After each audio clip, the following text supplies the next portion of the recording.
Hi everyone, welcome back to my channel. I know it's been a long time since I've said that.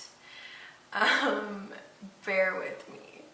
I'm really excited to be filming again right now. It feels really good. A lot has happened in the year and a half since I have filmed. I've graduated university, I've moved apartments again, I'm working in a new job, I have different health issues, lots have changed. But it's nice to be back and filming again. It feels really good and I feel like I want to keep doing this again. I hope I can, but I'm not gonna make that promise because if you've watched my other videos, you know it's been a while, so I don't want to make a promise I can't keep, but I would like to keep doing this. So today I am recreating a look that Kim Kardashian's makeup artist did on her several months ago now. I believe she was over in Tokyo, something like that, over in Asia, and I was really inspired by it. It had this really cool yellow on the lid. Mine's coming off kind of like Cheeto orange on my monitor. But I really liked it. I thought it was really cool but simple at the same time. So I wanted to give a shot at recreating it, and people on Instagram voted for me to recreate this as well. So here I am. I hope you guys like this tutorial. I'm, like I said, really happy to be back and doing this. So enjoy the tutorial. So I'm starting off with a soft matte brown. This one has some really nice mustard undertones to it, so I think it's a really good way to start off a look where we're going to be incorporating some yellow tones. Like I said, it's matte, so it's going to be a perfect transition color. It's basically just starting off the base and foundation for everything else we're going to do. And I'm using a super fluffy, soft blending brush from NYX. I really like this one. This is Tiki Hut from Makeup Geek. It's basically the same color but darker. And I'm going in with a smaller, more precise blending brush. This way I'm going to start creating that gradation effect. So I'm putting this more so right at my crease where my socket is, and I'm trying to create a V there at the outer edge and really starting to build up some depth with this shadow. And this is only the second one we're using, so we're going to build and build and build, but I think that this is an important step. Then we're going in with a cream eyeshadow stick. I was getting distracted here. This is a white cream eyeshadow. It's a really, okay, I need to focus. Okay, we're back. This is a good base for when you're using a bright color or you want it to be brighter. So I'm going to put this all over my lid. First I'm just going to apply it right from the stick. And I'm keeping this on my lid. I'm not going too high with it. And using my ring finger, I'm going to pat that out basically right until where we brought in that color Tiki Hut. So we're going to basically kind of do a mini cut crease by doing this. And I know that this is Kim Kardashian's yellow eye look, but I don't have a very good yellow eyeshadow that I trusted to use in this look. So we're going a little bit more yellowy orange, Cheeto, if you will. This is Chickadee from Makeup Geek, and I was finding that I had to pat it on with my finger. Then I was using a brush to kind of be more precise with it and get it right exactly where we put down that white base. So I'm going back and forth between my finger and my brush here. Then I'm going back into that e.l.f. palette. This is another matte shadow. This is a darker brown. And this brush looks like it's wide, but because it's dual fiber, it actually can be really precise. So we're going right into that crease socket, creating more depth and creating some definition between the yellowy orange and our lid space. I'm using an eyeliner brush here, and I'm just going to put some definition around the lash line with a dark brown eyeshadow from Makeup Geek. This eyeliner brush could be used for gel liner, but I really like using eyeshadow with it. It's a bit softer, it's much more forgiving if you're not very good at eyeliner. This is one of my favorite techniques. I think it's really beautiful and super flattering on everybody. So give this a try if you haven't had very good luck with gel liner or liquid eyeliner. Eyeshadow is a really good step to try as well. and I'm just creating a small wing on the outer corner. It looked like Kim had a wing going on as well, so really trying to replicate that here. I don't want to get too crazy with it because it's not the focus of this look. It's more so just giving definition to the lashes, because we all know that she has some pretty intense lashes, or at least wears some intense lashes. Now I'm going on to my face. I like to spray my foundation brush with some facial spray. Then I'm buffing in my foundation. This shears it out. I really haven't wanted to do a very heavy makeup application. This has been really flattering. It lasts just as long on me, and I just find it really comfortable and, like I said, flattering. It makes it more skin-like, and I've had a lot of compliments on this technique, so I've been liking this. This is concealer here. Just the usual, some under the eye. I'm going heavier handed than I normally do because Kim goes heavier handed than I do with concealer. And I also was going to mention earlier that, oh, this is an Eco Tool sponge. Highly recommend. Get it on Amazon. It's the best. A lot of the things I'm using I haven't used in the videos I've posted before, because I made the decision over the last year to transition all my products as I run out of them to be cruelty-free products. I just did some research on animal testing by makeup companies, and it's just so unnecessary and so harmful and really, really disgusting, to be honest. So anytime I run out of something, I'm replacing it with a cruelty-free product. So if you're noticing some different things in my routine, some new palettes, some new products, that's why. I can leave in the description box what I use that is cruelty-free and what is not, and I highly recommend that you look into it as well, because it's super easy and it doesn't change the cost of what I use. It's just a more conscious approach.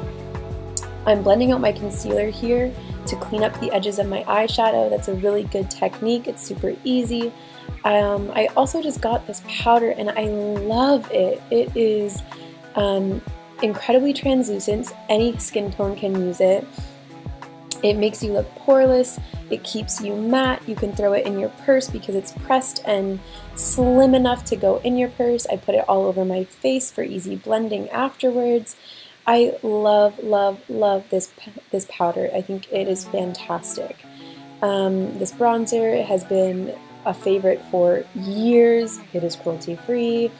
I can't say enough good things. It smells like vacation. It's great. I'm bringing that on the cheeks, on the chin, trying to bronze things up. I mean, Kim is much more bronzed than I am.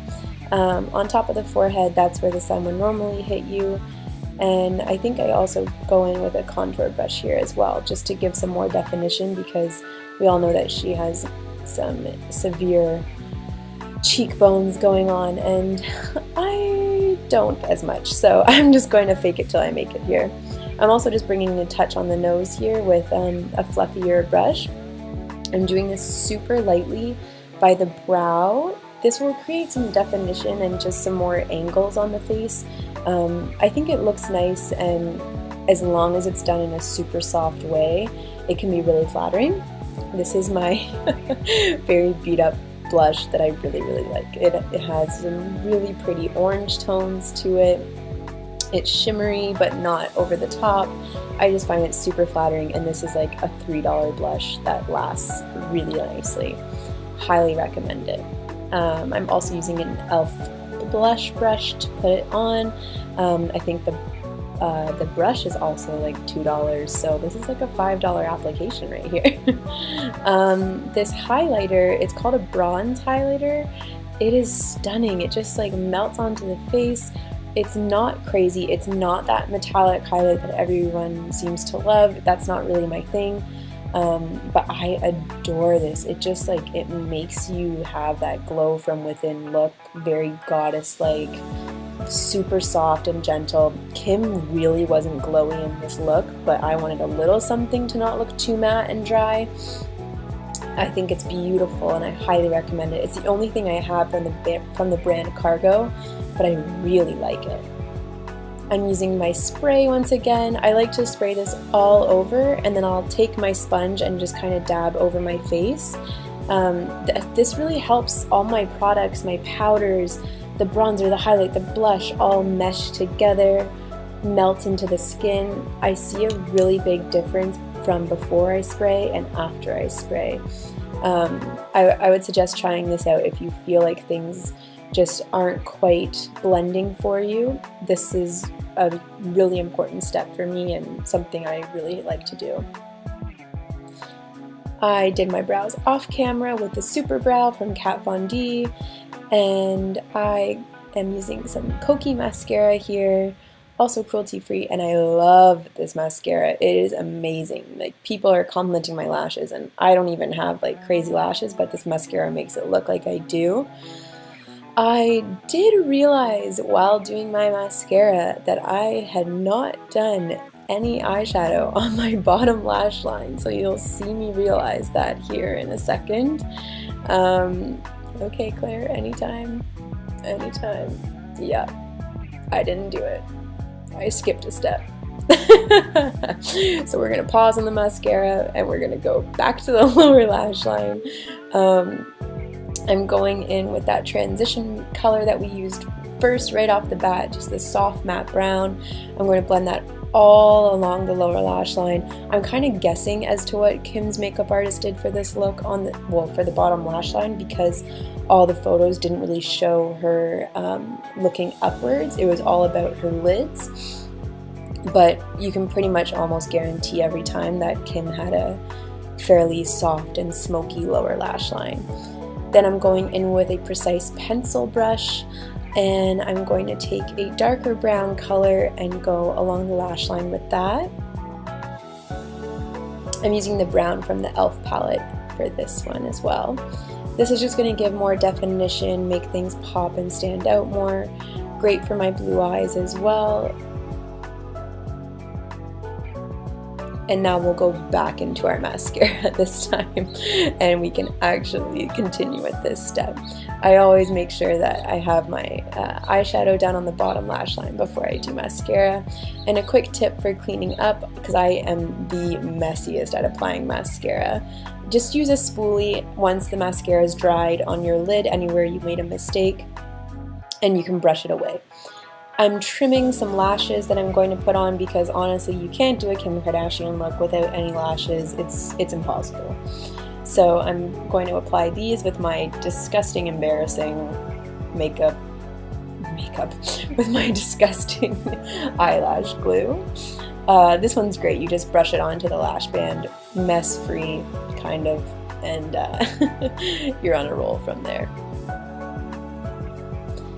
To finish things off, I have my lashes on, and I'm just going to go in with a Nude Gloss from e.l.f. And when I ordered that makeup, the eyeshadow palette from e.l.f., they sent this to me for free, and it's beautiful. And it's a total Kim K nude, so I think it was perfect for this look.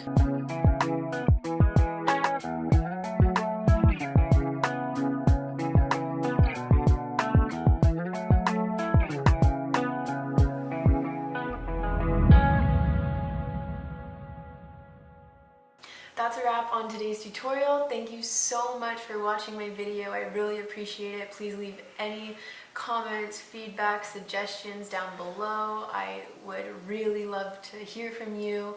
I hope to upload again soon, but we shall see. Thanks again, and we will talk to you soon. Bye!